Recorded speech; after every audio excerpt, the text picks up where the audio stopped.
dangerously weak and may have been taken out by the storm. Very hard to tell there, but regardless, they're going to get whisked away with that rift to go, and they're going to hug the edge of the storm, just as you're seeing here. And if it's timed out nicely, they can make their way to the top of that hill. And the snow biome in the island is so rough to play in because you have these very sharp hills, as you see here. And you don't have much of a choice, and that's going to be it down there on a Meteor. Hunter is going to register that one right away. That player landing right in front of him. And they did just as I said, landing right at the edge of that hill because it's such a steep drop there, as you can see on your screen. Yeah, you know how difficult that zone is when the players opt to take 30 ticks of storm damage just to get that early high ground on this cliff. And you'll see a lot of players go down on that lower ground if they're not positioning themselves properly. So Kinstar and Hunter have great positioning right now. They have those shadow bombs if they get knocked down, and they want to use them to protect themselves from fall damage. And now they're just going to take any shots they can on these players as they try and rotate up this cliff. You do not want to get stuck under it. And thankfully, it actually is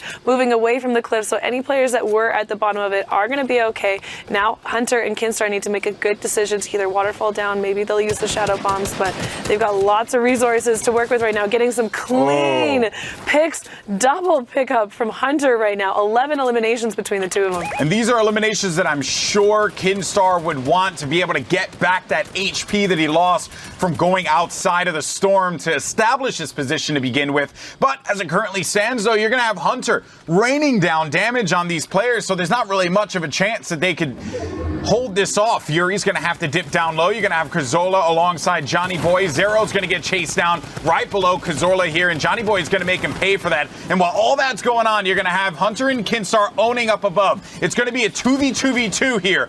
All duos still fighting in this matchup, and it's the Solari duo owning the high ground. Fury's going to drop down low. Zero hanging out alongside his teammate. They're trying to hold this one here. They're trying to actually force him down with some shots. They have no more builds, as you can see. They're not placing anything else. So because of that, you can tell that that is the situation they find themselves in. But the fight, the drop down happens here, as you see on the left side. Kinstar and Hunter, they're going to go for it. Zero has nothing left. And Kinstar, Hunter, dynamic as they win the game. Wow, 7-7 eliminations. These guys are putting on a clinic in the differing levels.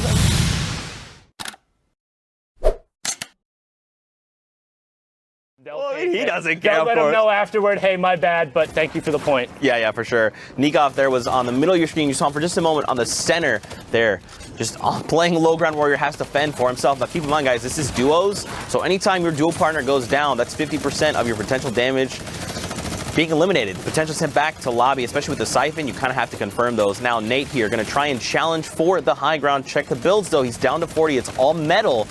And so he's got to make a decision. Do I just drop down? Do I try to contest, especially being by yourself? He's dropped down to 23 HP, trying to just make the decision.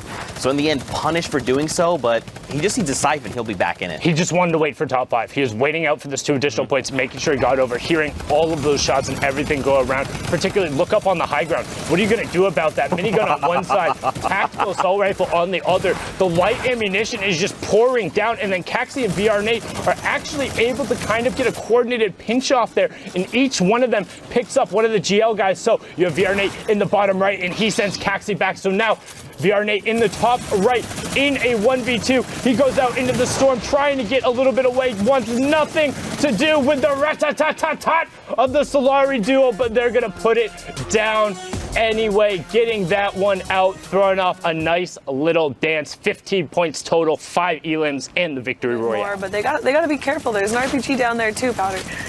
Having the wherewithal in these crazy moments to look up and punish the players that were on the high ground, but no one is there for the follow-up. So Powder and Parfy are able to just reap the benefits of this positioning. And they're going to go down a level. You know, I think that they can do this because they not only have the explodes, but they also don't have a lot of builds. So they need to make use of this. And maybe they can farm some of the builds from these players. And Ares is going to knock down Pothp. And Ares going outside. Looking to challenge here. He's only going to have 3 builds left. And the Flintknock maybe can get a cheeky play going on. We'll have 8 explodes. Sees the player right outside. And what does he opt to do? Yeah, there's only one duo left in this competition, and that is Poppy finally going down, using the flintlock to descend, does get the elimination and the siphon. Now he's got 10 rockets to work with. There's 4 players remaining in this lobby, all solos, 1v1v1, fighting it out for this victory royale. This is where the points matter. We don't have very many spots to punch right now. Powder in that higher ground position. Essential actually did take that spot from him. Aries in the mid ground. Powder drops down to the low. 1v1v1 situation. We got 2 RPGs at play. Essential doesn't have the RPG, but he doesn't need it. Getting a clean shotgun tag onto Aries. And this is it, coming down to the wire here. 1v1, Essential's gonna have the high ground. Powder has no builds, only one build left. Essential basically has this game locked down, has the life lead, has the builds to be able to secure it, can drop down and maybe snag that final pickoff. And I think that Essential recognizes this. He's going to drop down. No, Powder! He gets the win. It was Essential's game, but he wasn't sure what the play was. And Powder gets 6 eliminations, the victory royale, making it a 16-point game. What a run! Directly across the side, found the double hit with the rocket, a combined 242 damage there, but no, not coming through as he gets close to the top 10. Now he's going to look back towards those players he hurt. That's Top Boy getting full elimed as we're closer to the top 10. 11 duos left. I'm so thankful the community cannot see me right now because I just got up and ran away like a goofball. Like you said, there we're just here on the edge. Top 10 has been hit. Spitfire Small, unfortunately, did not make top 10. Now more players are going to fall. Bush from Twitch, I guess. Mr. Bush going to be eliminated. But look, Kinstar, he's got that rocket launcher. Tried to make a play. Tried to see if someone was in that box. Didn't work out in his favor. But someone else is saying, oh, are you just a lone player out there? I guess I'm going to try for the play. Kinstar, he's okay, right? He's got plenty of shield. If he finds some more elims, the Siphon's going to just get him back and keep him moving forward. Unfortunately, as I say, that caster curse coming in full effect, dropped down to 55, but the slurp is rolling. He needs the time. Someone's going to jump in the box. The trap, I don't even know what to call this. The whole trap box going to come out, going to find an elimination. Down to 6 HP, Sundown. Oh, no way, he gets another. Oh my God, I'm actually gonna faint. I'm gonna have a heart attack. Please take over for a little bit. That was the conversion going over right there with the trap coming through. Chewed Up gets picked up as well as we get closer into the top 5. 8 players left, 6 solo riders, and Keemstar has been doing it all on his own, saying, I don't need anybody else. I'll do it for myself. Oh my God. EU. That means Caxi is nearby, and it also gets him into the top 10 as Noisy gets confirmed on the other side of it. It's almost a solo competition. Only one full duo left, but Keemstar has been doing it on his own anyway. Puts out what I think was the last of his spike traps, so no more defense there if somebody goes box pushing, but instead he's going to go pushing, finds Hugfur and a Thick Boy, and now he's trying to get around the outside. Does have a Shadow Bomb. If he can pop instead.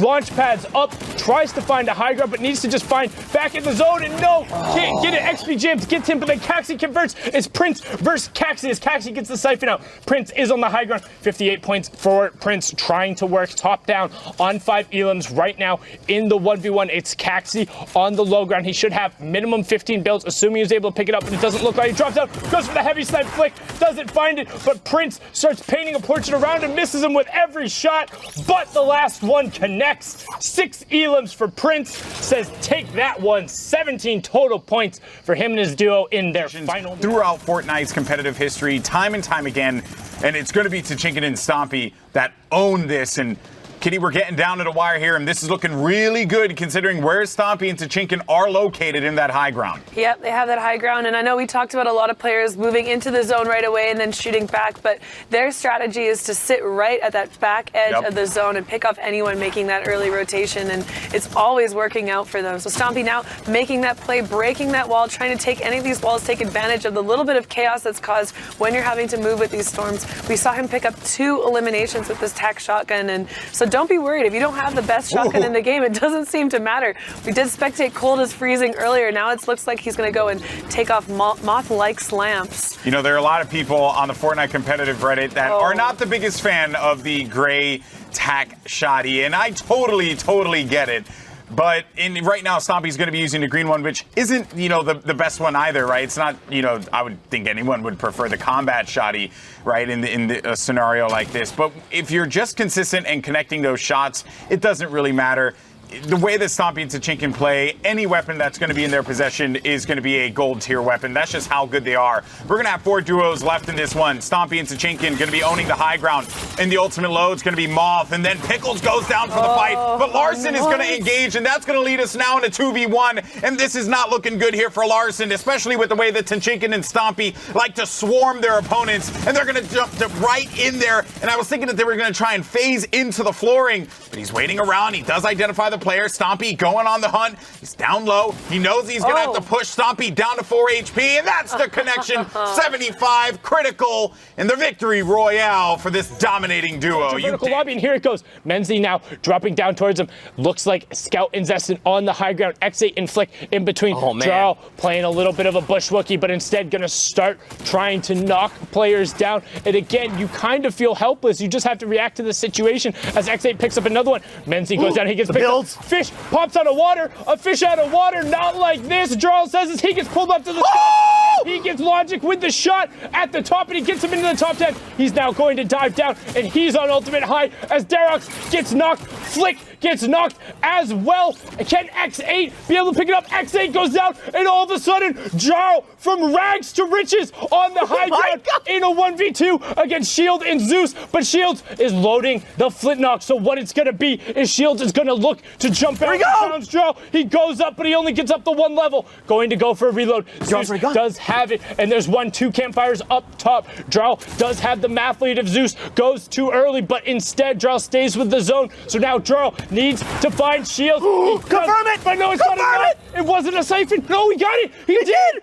It's going to go over. You see got the campfire. The ticks are coming out. Zusa has the bandages. It's the bandages are the difference. You see him bandaging on the low ground. The siphon came through. Jarl tried to be a hero, but he is not the Jarl of this village. It is Zusa who's going to claim the victory royale in what is the first bandage heal off we have seen in a hot minute.